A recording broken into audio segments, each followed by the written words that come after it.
3 days until pitchers and catchers have their first formal workout in Bradenton, and it's still too soon to get into a record prediction, but I'm going to give it a shot anyway today. Good morning to you. Good Monday morning. I'm Dejan Kovacevic of DK Pittsburgh Sports. This is Daily Shot of Pirates. It comes your way bright and early every weekday if you're into football and or hockey. I also offer daily shots of Steelers and Penguins that I hope you'll additionally check out. What do you got? What do you got? How do you do this? How do you do this? How do you take a team that's lost 100 games 2 years in a row, and it would have been 3 years in a row had the pandemic not shortened the 2020 season to just 2 months? In fact, that team might have lost like 150. And I'm only partially kidding when I say that. This one, though, what do you do? What do you do? Because where is the math aligned? Is the math aligned with the scale of improvement? Or is the math more aligned with whatever your actual general expectation is of the group that's in front of you? And I'll explain what I mean by that. If you say, well, it's really hard to have a 10-game or 20-game improvement in baseball, you are, of course, historically accurate. They don't happen often, but the real reason they don't happen often is most teams don't lose 100 games. It's very hard to lose 100 games. We only think that it isn't in Pittsburgh because it happens all the time. So is it easier to improve or more difficult to improve from, let's just say for the sake of conversation, 62 to 82? I'm just having fun here. Don't take me seriously. 62 to 82 or 82 to 102. Do you follow me? They're both 20-game improvements, but which one's more difficult to achieve? Well, of course it's the latter. Of course it's the latter. So I prefer the other approach, even though it's nowhere near as numerical. And that's simply to look at the roster, look at the circumstances within that roster, look at ceiling possibilities within that roster. And by that, I mean, O'Neal Cruz is back for another year. But are you penciling him in for the same production as what he had in 22? No, I would certainly hope not, because that wouldn't be plausible. And by the same token, if you look at a Mitch Keller and the terrific year that he had, are you banking on another terrific year, or are you looking at the years he had before that? Has he broken through, or did he just have a little bit of an outlier? The next thing to do is to look at age, obviously. And that goes the same way in both directions. If you're younger, theoretically, you've got a chance of becoming better, a lot better chance than an older player does. In fact, the older player almost certainly will decline. So when you look at, respectfully, Andrew McCutchen, it's beautiful to have him back here, but, there's people who are mostly just the casual baseball fan types in Pittsburgh who think he's come back and it just is going to magically play some massive role in instant contention. I mean, there's not a lot of that, but there's enough of it that it's kind of like, whoa, hey, And then there's another one that hardly ever comes up with anybody, but it probably should, because the schedule's imbalanced enough, even with this new format, that you play a lot of games inside your division. And the caliber of the division in which you play tends to have a really outsized influence on your overall record. It just does. We've seen, for example, even in some of the Pirates' worst seasons where they would really dominate this division or that division, you'd be like, whoa, that's incredible. But then you look at their record inside the Central and they got just destroyed. Why? Well, because those teams see the Pirates often enough to know how to beat somebody. And if that somebody isn't very good, and most often, if you were playing for the Pirates, you weren't, that's a death knell right there. You're going to get stuck with some 300 winning percentage inside your division, and nothing else that you do matters. So here, I'll take those factors and try to put them into play here. If you look at this team and its offensive capability overall, You do have upside in Cruz. You have possible upside in Rodolfo Castro. You have possible upside in Jack Sawinski. And you have definite upside, I think, if you were to bring in some of the younger guys, the prospects, like an Andy Rodriguez. And you could see the Pirates have a kind of chance that, say, the Marlins used to whenever they were just owning everybody when it came to drafting and developing. And the Marlins would be, they'd have like the average age of 22 years old, and they would just start cleaning up in the NL East. And you're like, whoa, this team is for real. This is incredible. And then it just didn't feel like a surprise, I could see maybe a team like the Orioles doing a little bit of that the way they finished, with all the prospects and Adley Rutschman now in Baltimore. They're going to have a chance to be that team that just kind of soars all the way up, and you're not used to saying their name, so it feels really weird. But what if the Orioles were to improve by some massive number of games? Who would really be all that shocked, right? I look at the pitching and I'm encouraged. I'm borderline excited, but I'm not sold.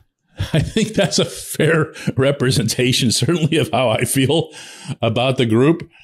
I don't look at it the way I used to and just see 5 level lines and know exactly what I'm going to get.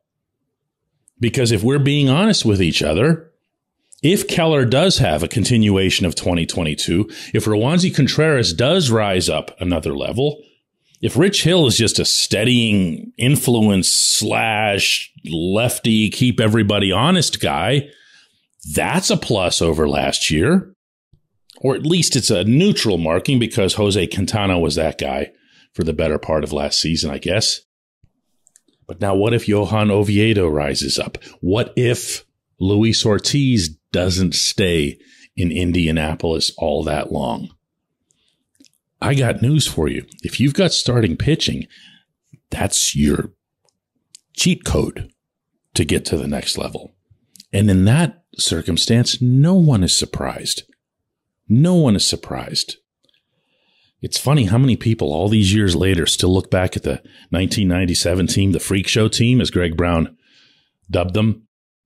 And they saw the payroll and they saw those Kevin Polkoviches and they said, well, it's just the most amazing story and this is unbelievable. And it wasn't. It wasn't. Because they had young, legit, with potential, with ceiling, starting pitching. They had a young Jason Schmidt, Esteban Loaiza, Francisco Cordova. John Lieber was in that group. And those guys never missed starts. It was nuts. They all made 30-plus starts, which is also, well, that was actually the freak show component.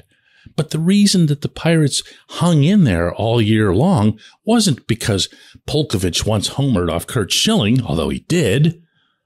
It was because they had starting pitching, and it was the great evening up factor. The last thing I've got on this subject, and it might be the most important, and don't roll your eyes at this, please, because it's totally intangible. Just confidence, collective confidence.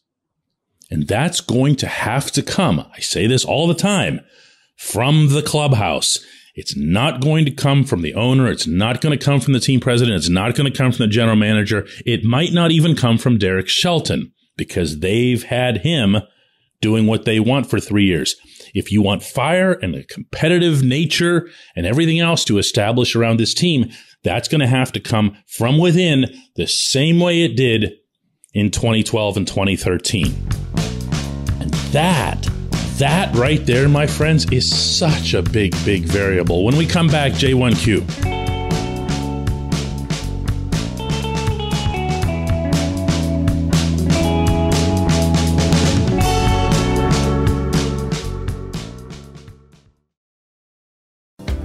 This portion of Daily Shot of Pirates is brought to you by our friends at North Shore Tavern. That's directly across Federal Street from PNC Park. It's home of Steak on a Stone, an eating experience, underscoring the word experience.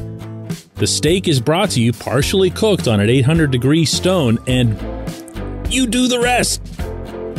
It's a ton of fun, it's a great meal, and it's a baseball atmosphere like no other in Pittsburgh. North Shore Tavern, right across Federal Street from PNC Park.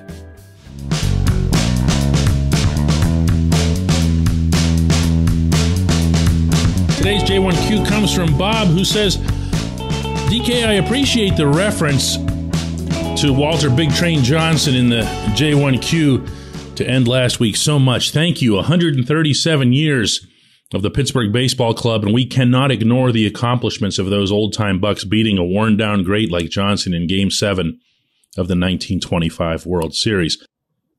Along those lines, it's sad that Hall of Famers like Pie Traynor and Paul Waner are forgotten more and more as the years pass.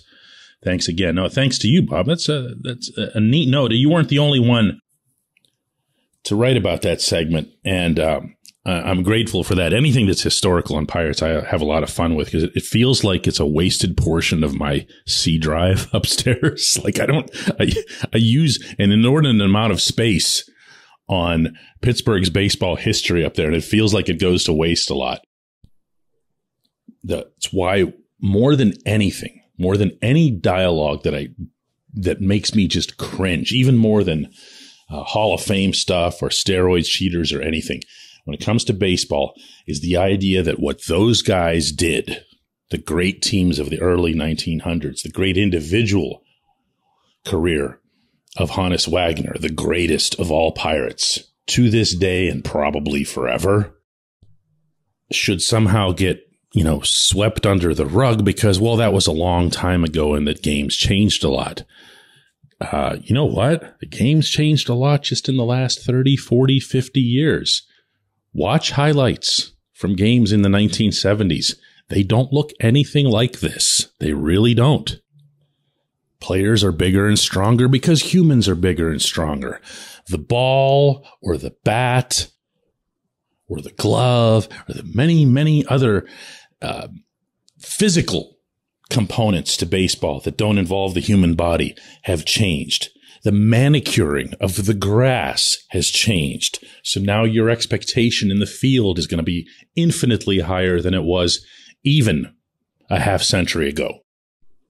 So yeah, when I hear somebody say, there's no way you can consider Wagner to be the best player because look at the way, listen, the original Hall of Fame class in 1936, the inaugural class, included your guy, Walter Big Train Johnson, as well as Honus Wagner and Ty Cobb.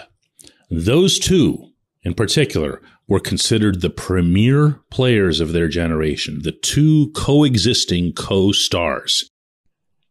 And when they came up with this class, and they came up with these 5 names, it wasn't just 5 names from, who was really good in the previous 5 or 10 years. It was the history of baseball to that point.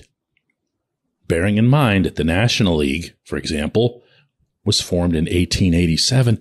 That was a half century. And Wagner was a complete no-brainer selection. And I'm sorry, but with immense respect to Roberto Clemente and Willie Stargell, individual standout like a Ralph Kiner, there's no one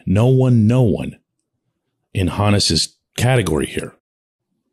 And what I love to say to people who want to just sweep that away as if it didn't happen, it was different. You can't count that. Let's just say the modern version. No. Because you know what's going to happen? In another 50 years from now, someone's going to say that about Clemente. And another 40 or so years after that, they're going to say it about Mario Lemieux, the greatest athlete our city's ever had. And no, I'm not cool with that. I appreciate the question. I appreciate everyone listening to Daily Shot of Pirates, but I really, really appreciate those of you who were sharp enough to notice that I never gave a record, I never gave a prediction. That's because I hate doing them, and I really, really hate doing them 6 weeks before the season starts. I'll do it the week of the opener in Cincinnati. I promise. Let's do this again tomorrow. I promise not to trick you tomorrow.